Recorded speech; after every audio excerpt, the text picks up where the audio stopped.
Hey there, so seems like you are interested in buying a Onefinity CNC machine. I've had mine for about 3 months and I have run a ton of different programs on it. I've made a lot of really cool stuff and I've made a lot of mistakes as well.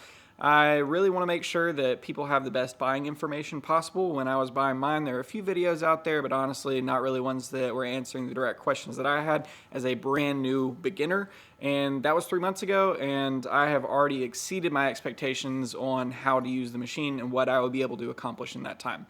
So I figured I'd go ahead and make just a pretty simple video explaining who I am, how I got to this point, the things that I like about the machine, the things that I dislike about the machine, and more importantly, would I buy this again? So let's go ahead and start up a carve because I do use this full time in my wood shop, and we'll jump into the video right afterwards.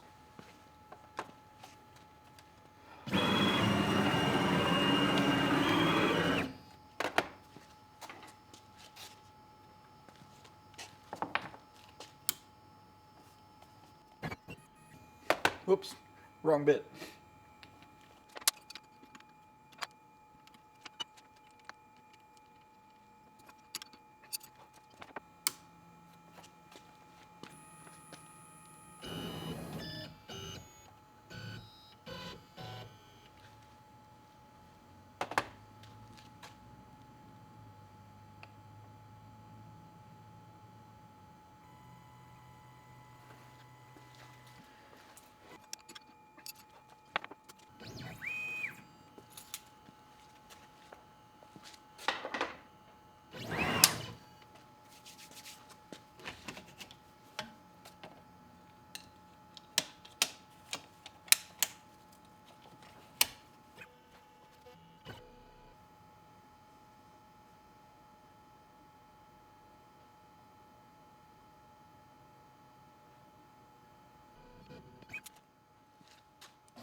Now that I've got it going, I'll actually step outside so that y'all can hear me. I've had this CNC machine for a little over 3 months. I paid for it all by myself. There is no sponsor here. There is no one that is telling me to say certain things. All of this is my experience with the machine as a complete brand new user to CNCs. I have always wanted one, or I guess over the last 3 years. I've been doing woodworking for the last 9 years, and over the last 4 years I have been teaching woodworking specifically at a nonprofit rehabilitation center to men that are struggling with addiction. Now, that in and of itself is a whole nother story, but that experience really shared with me a ton about what it means to run a woodworking business, as well as have employees, as well as just the things that I like about woodworking and really don't like about woodworking. All of those things brought me to purchasing a CNC and have really shaped my uses for a CNC and what really matters to me as an individual. So it's probably going to be a little bit different than people out there that are mainly making signs and doing a few other things and just kind of tinker around with the hobby. My focus with having a CNC is fully to be able to use it for a business and for batching products in full production, honestly. So I think with most of these hobby level CNCs, you're going to have two interested buyers. You're going to have the main person that wants it so they can kind of just learn CNCs. They're going to be able to get it. They're going to make some signs for friends and family, and then maybe sell some stuff on the side as a side business so that they can make a little bit of money and say that they paid for their machine in the course of a year, which I completely agree with. You can definitely do that. It is very lucrative and it's super fun to learn. I think that's something that I didn't really realize what I was getting into, is how much fun the machine is to run and just learning something new, and how over the course of my last 9 years of woodworking, a lot of things just get kind of stale. I'm no longer super excited about, the table saw and like what blades to use. It's more along the lines of, yep, I use that blade to cut this piece of wood and that's kind of it. When I first started my journey, I was very in depth on what tools to get and what's the best, and what has the highest reviews and which YouTuber uses what tool. When in reality, a lot of those things don't matter. So I hope that as you're watching this, you realize, yes, the Onefinity is a great machine, and honestly, I do love it, but I don't really have experience on any other hobbyist level machines on the market, so I really can't speak to if this one is actually better or worse. I do know that there are some pitfalls to the Onefinity, and that is something that I'll be getting into later, but for the first type of buyer, I think it's very hobbyist level and might want to sell some things on the side. The second type of buyer, and that's kind of where I fall into, is somebody that is wanting a CNC machine to be able to produce things in their shop to sell, and that is its main function. And that's what I'm going to be talking about today. When searching around for a CNC, it was very obvious that the CNC machine that I needed in my shop was going to be an Avid CNC. They talk about how user-friendly it is. There are so many tutorials on YouTube. It seems like the community is very engaged with being able to help each other. It looks very versatile. You can create all kinds of incredible jigs to be able to use on your machine. And I was looking around and I thought, that's what I need. So I ran the specs, and I have enough space for a 4x8 machine in my shop, so I thought that is exactly what I need. And I quickly realized that really, depending on what I was looking for, it was going to be around $10,000 to $12,000. So my first thought was, I need to be able to raise this money so that I can go ahead and purchase the tool that I want. Which, I've got to say, a lot of times spending the money on the tool that you really need is the right way to go. In this case, it was not very smart of me to think that I needed a $12,000 machine that I had absolutely no idea how to use. So quickly I began to realize that my budget was a lot less than what I thought I needed, and I needed to start looking elsewhere. So of course I looked into the Xcarve, I looked into the Shapeoko, I looked into CNC Shark, I looked into Bob CNC, because I figured I need to go ahead and get a tabletop CNC so I understand how to run this thing, and then in the course of a few months, if I can justify it, I'll end up upgrading to a larger 4x8 machine, such as the Avid. So as I started looking around, I noticed that there are a ton of hobby level machines. There's a lot of really great ones out there, and a lot of them that people just say awesome things about. I think there's only really one drawback to the other types of machines on the market that kind of fit in the Onefinity category, and that is that they are driven with belts. I really don't know too much about that. I've heard incredible things. I've also heard people say that it requires maintenance, when in reality, the Onefinity also requires maintenance. No, it's not going to develop slack or be too tightened because the ball screw is very rigid, but you do have to watch out for dust buildup. So that's something that I think all of the machines are going to have to look at and realize you're going to have to do a little bit of maintenance either way. But the main drawback to those other machines to me was the fact that you had to really put them together, and I don't know how to do that. I am a jump in head first kind of person, and I didn't want to spend a few $1,000s on something that had a variable attached to it that I could be messing that machine up at any point and not know what to do to put it together. Onefinity machine honestly is like 3 parts, and you bolt those together. I have a video talking about how not to put it together. As you can see in there, I am a jump head first in person, and it turned out fine. Nothing broke, and the machine has been just ticking on ever since then. I haven't taken it apart and had to readjust anything. What you see in that video is actually what happened. The Onefinity seemed very well built, it seemed very simple to use, and it seemed like something that was brand new to the market that I knew that I could learn on, and that other people are going to be learning on it at the same time, and there would be a lot of answers and support growing around this machine. The issue that I saw with it is that I had to wait 3 months to get the machine, which honestly was a blessing in disguise. It really helped me figure out the software while I was waiting on the machine to show up, because if the machine would have showed up in 2 days, I still probably would have been messing around with software for a complete month before I really could carve anything, because I had no idea what I was doing. And still, in a lot of cases, I don't know what I'm doing.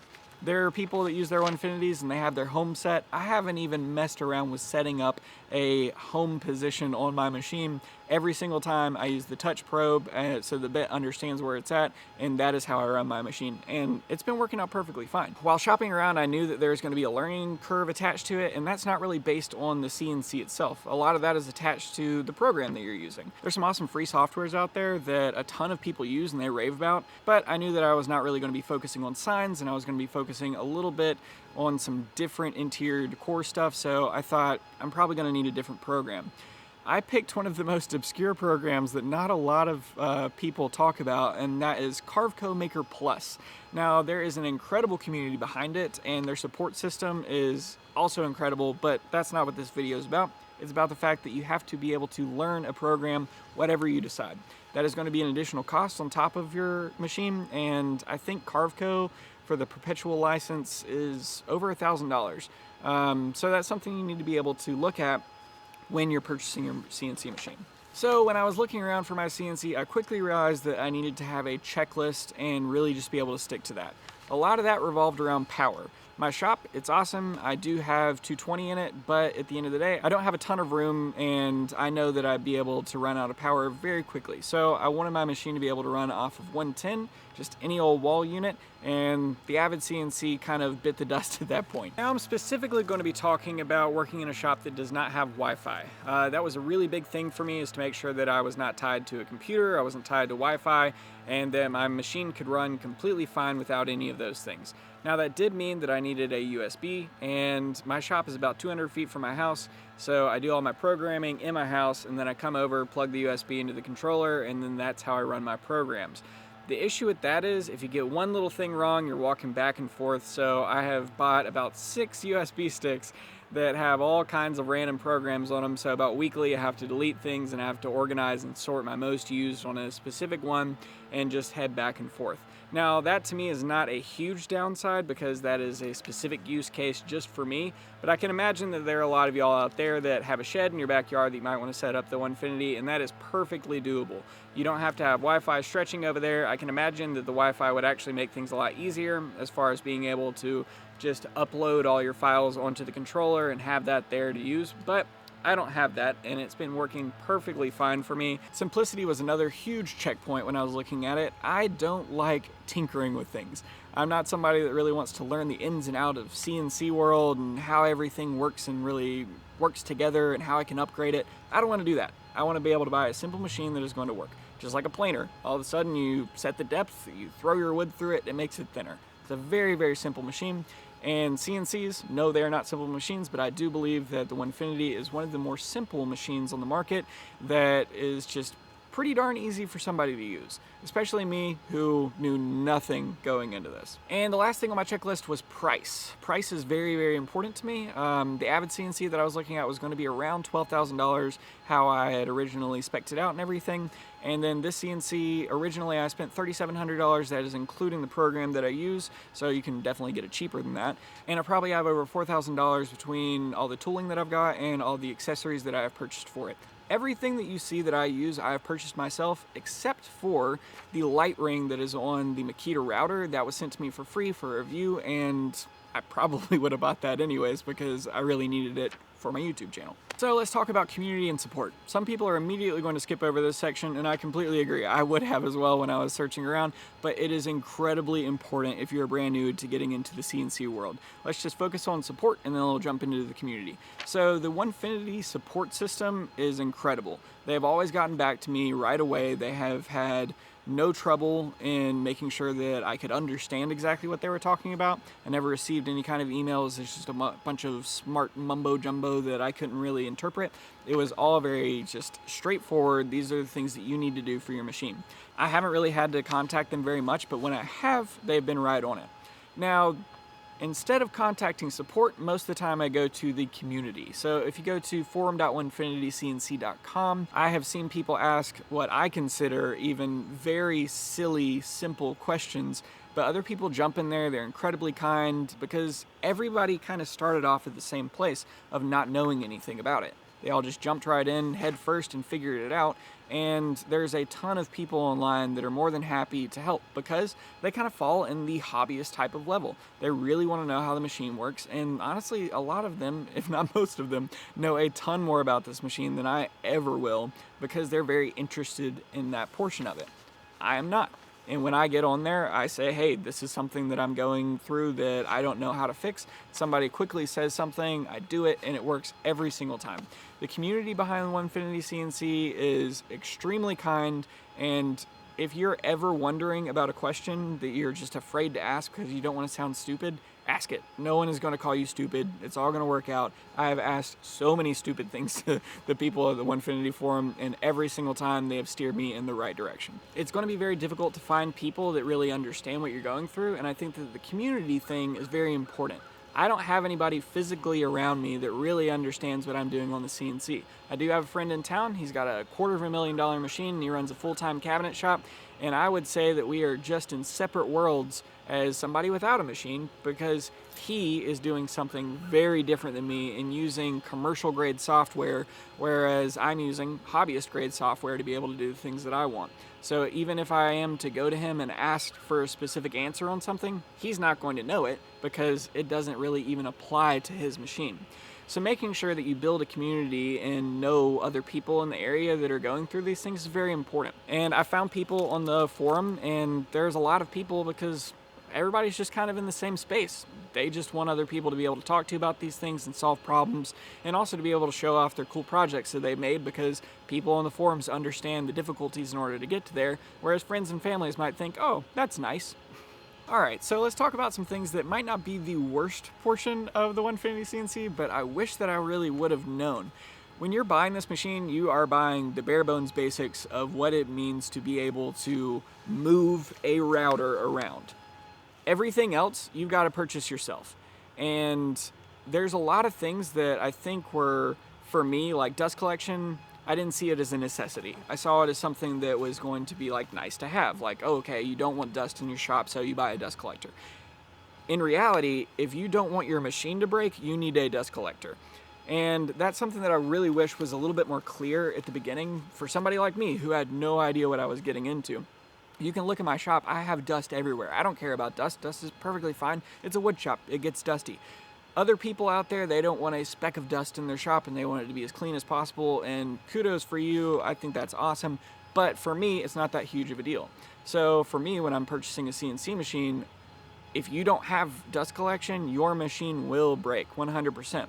Whether that is from the ball screw being able to gather up too much dust and it gets stuck into the ball nut and then it jams up your machine like I have in the past, or if it's underneath the gantry block where there is such a small amount of space that that dust can actually compact in there and starts giving friction to the whole machine, and that also could cause a huge problem in the future. Are those things hard to fix? Not at all. Both of those are very simple fixes, and honestly, compressed air really does a lot of wonders. But if you don't have the right dust collection set up and you don't have it powerful enough, you're going to run into issues. With their dust boot that I bought directly from Onefinity, I have broken one of the shields, which are replaceable, and I've also broken the dust boot itself. And now it kind of tilts around a little bit. I'm probably just going to super glue it back in place because I don't want to buy another one.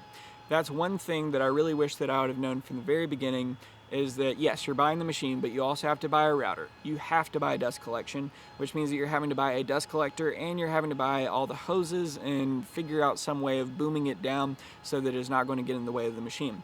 The router that you're using, which most people are going to be getting the Makita router, there's no cord management a part of this machine. You're buying a very bare basics machine, which I'm very glad that they have done, because you're not paying for things that some people really don't need. So what are some things that I do not like about the Onefinity? And there are actually a few. Really, the machine is incredible, but it does have an Achilles heel, and that is dust.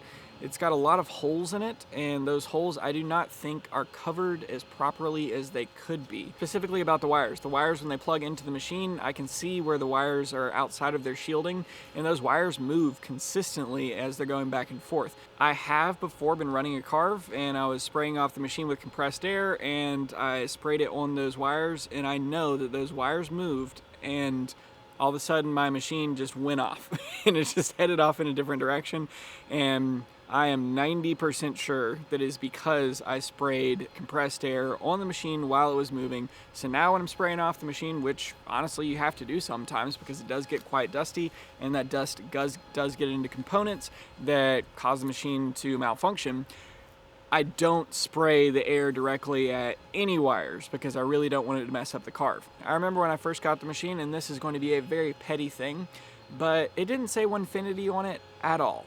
There was the machine, and then you get a pack of stickers, and you have to put those stickers on if you want to. No, I don't think that there are any rip-off Onefinity machines on the market, but there might be in the future, and that is something very simple, just to slap a sticker on it and say, whoop, that's a Onefinity machine. Now, that gets into reselling of the machines. Yes, your machine is going to maintain value, especially right now. It's going to maintain a lot of value, and people would be more than happy to pay the original purchase price for a used machine on the market because they don't want to wait the 3 months to get their machine. Now, if I were to sell this and somebody were to say, how old is it? Yes, I could pull up my order form and say, I ordered this on this date, and they could say, okay, cool, that's your machine. In the future, if people don't have their orders and they could just say, oh, I ordered it 2 months ago, it's been perfect and it's been running fine, when in reality, they could have had that machine for 3 years and you could never prove that that machine was 3 years old because it doesn't have any kind of serial number on the machine itself. That's something that I feel was an oversight, and I don't know how that's fixed, but I think that Onefinity really should look into that, because as their company grows and as their machines get older, you really should be able to identify how old each specific machine is, and if there is any kind of production problems in the future, that you can look back and say that it affects only these few serial numbers, and you can tell your customers that so that they can feel good about what they're actually purchasing from you and not feeling like it was old stock or gotten from somewhere that it might have been a return and then polished up a little bit and they're getting somebody else's machine rather than something specifically for them brand new. Okay, so let's talk about the cost of the Onefinity and if I think that's actually a fair number or not. So when I went in, I went ahead and I ordered the Onefinity machine, I ordered a Makita router, I got Xcarve Maker Plus for a year, I also got a dust boot and the remote control. So I got the 10-inch screen and the actual remote for the machine, and all of that totaled around $3,700. When I first bought it, I thought, oh, that's a lot of money. But when I got it and when I set it up and actually started using the machine, I thought, this is actually pretty cheap for the machine that I just got. I think in the future it will be more expensive, and I think that's one thing that people need to consider when looking at the machine is that it is very, very high quality. The second that you unwrap it, you're going to realize how heavy, robust it is, how effortless it is to move once you start moving it around, and I do highly recommend that you get one of those remotes. I'll link one down in the description, but at the end of the day, like, it makes the whole thing so much easier. Having used the remote, I don't think that I would want to use a machine that did not have a remote. And I'm talking about the little Xbox controller. That thing makes everything so easy. I use it literally every single time I use the machine. There is not a single time that I've used the machine that I did not use the remote, because it makes moving it around so effortless. Once you get used to it and start figuring out the speeds, it is just second nature, and that's been great. So this is a question that I've gotten a few times. Would I buy it again? And the answer, wholeheartedly yes. I not only would buy it again, but I would buy 3 of these machines before I bought an Avid CNC machine, which in the future, hopefully I can get to that point. But I've thought a lot about it, and the work that I do specifically is small carves, doing reliefs and topographical work on dishes. That is done just as fast on the Onefinity than it would be done on the Avid CNC. Because what I'm using, I have to use a 1/4-inch bit for the things that I'm making, and it gets up to 300 inches per minute. Now, the Avid CNC is going to outrun the Onefinity all day long when it concerns huge templates or signs or, you know, doing production work with plywood. But for my use case, it would make way more sense, and I would have way better production to buy 3 of these machines than one Avid machine. And at the end of the day, I'm pretty sure that it would be considerably cheaper as well. Eventually, that's what I hope to get to in the next year, is to be able to order 1, if not 2 more of these machines so that I can use one of them for prototyping and then 1 or 2 of them for production. And I would tell anybody the exact same thing. If you're doing something similar to me, where you're hoping just to create small shippable items that you can sell on Etsy, and there's 1 or 2 or 5 products that you're consistently making, I would say go ahead and buy multiple of the Onefinity machines before considering something like a 4x8 machine, just out of workflow and being able to produce multiple projects at the same time at the exact same rate as the larger machines would. Now, like I said, if you're doing signs, plywood work, larger templates, that is not going to apply, and the Avid is going to outrun the Onefinity all day long. So if you're just jumping into this, what I would suggest is just making sure, first and foremost, that you know what program you're going to be using. I think that that is just as important as what machine you're going to be using, because that is where your learning curve is going to be. Now, your machine, yes, of course, there's going to be a learning curve, but if you don't already know how to use programs, I'd probably jump into something free like Inventable's easel and try and figure things out with that first before actually going out and buying something that's super expensive that you don't know how to use. Because that's what I did. I went out and bought something very expensive and I didn't know how to use it. That's not something that, 2 or 3 days of looking online and it all of a sudden hit. I'm not exaggerating. I spent hundreds of hours figuring out how to program things, figuring out how to design things in these softwares so that I could get what I want out of it. A lot of these videos really seem like it's just, oh, I walk up and I play some music and some nice things get cut, and then I'm like, wow, things really worked out this time. Specifically on my 12-hour carve video, the CNC gets all the glory, but I did not show the fact that for me to even generate that file, I watched the entire movie of Lord of the Rings Return of the King while all that was happening. And my computer froze and shut down because the file was so large. So there's a lot of things that happen in the background where I spent 4 days prepping to make sure that I could do that 12-hour carve. I didn't wake up one morning and just boop, boop, boop, and make a file and throw it on the CNC and everything worked out perfectly. There was a lot of prep work behind that. That's something that I don't think a lot of people really think about when they view CNCs. I think some people view them as, oh, that's doing all the work, then why am I paying you so much money? And other people view it as, oh my gosh, I don't understand that at all, and I understand that you deserve a lot of money for those things that you're making. Bits is a completely different topic, one that I'm going to be covering in a video coming up here soon, but the amount of bits that you buy, I would just suggest about getting a starter set. You can actually look on Onefinity's website. You can see that the Myers Woodshop has a starter bit set, as well as Two Moose Designs has a starter bit set. The starter set that I got was Two Moose Designs, and I have used every single one of those bits. Mainly the bowl bit and the 1/4-inch downcut bit, but the 1/8-inch downcut bit has come in handy, but I don't use it nearly as much as I do the 1/4-inch. But for bits, that's really going to apply to the specific projects that you're doing, but I would say that the Two Moose Design starter bit set is the way to go, at least in my case. As far as the CNC machine goes, I think the biggest amount of stress that I feel about it is noise, and make sure that I'm not annoying other people and just in the shop in general. Most of the time I'm walking around just listening to audiobooks, so it kind of drowns that out anyways. But for other people, I want to make sure that I'm not annoying my neighbors or causing anybody any kind of grief. In the future, what I would like to do is be able to turn my loft into just a CNC room so that I can completely soundproof it and cut that off from the rest of the world. And hopefully I'll be at the point where I'm able to have 2, if not 3, Onefinity machines up there just going all the time and just making product, but as quietly as possible. All that to say, the CNC is by far the best investment that I've ever made in my wood shop. You can see that I was able to make 9 of these. It was a 5-hour long carve, and during that time I was able to clean up the shop, I was able to finish 2 other projects, I was able to work on another, and I had lunch with my wife and watched TV for a little while. This thing is a complete game changer. There is not a single tool in my shop that I have purchased or upgraded that I felt made me more productive than this. Knowing that I can create these, batch them out on the CNC is a huge deal, and they're always going to be exactly the same. Therefore, the product pictures that I take, I can say, yeah, the wood grain might be a little bit different, but this is the product that you're going to be receiving. There's been a lot of times when in the past I've been making cutting boards or anything else for a store, and maybe it's going to be a little bit different than the other ones. Maybe I'm going to be rounding over the sides of it and going to have a little bit of tear out and have to sand a little bit extra, and that piece all of a sudden doesn't look like the rest of them. This is a completely different game. So if you're looking at a CNC, I have zero affiliation with Onefinity, but I do know that Onefinity is a very reliable machine to me. And honestly, yeah, you're gonna have to do a little bit of maintenance, but the truth is you're gonna have to do maintenance on any machine that you get. I think that personally, if I would have gone another route and gotten a different desktop CNC, I might be thinking that I needed to upgrade the machine. Whereas getting this Onefinity, all I can think about is just buying more of them. On the forums, you can tell that people are asking for a 4x4 size machine. I think that that would be great, but the truth is this is more than enough for me. I'm very glad that I went with the Journeyman as far as the size goes. That extra width really is helpful for me personally when I'm setting up material just to be able to batch products. I do about 90% of my work in hardwood, so for me just being able to order 8-foot boards and cut them in half and use 8-foot or 10-foot boards and then cut them down to 3 feet, which is what I've done with these, really helps me in managing my material waste and making sure that I'm getting the most out of all the material that I'm ordering.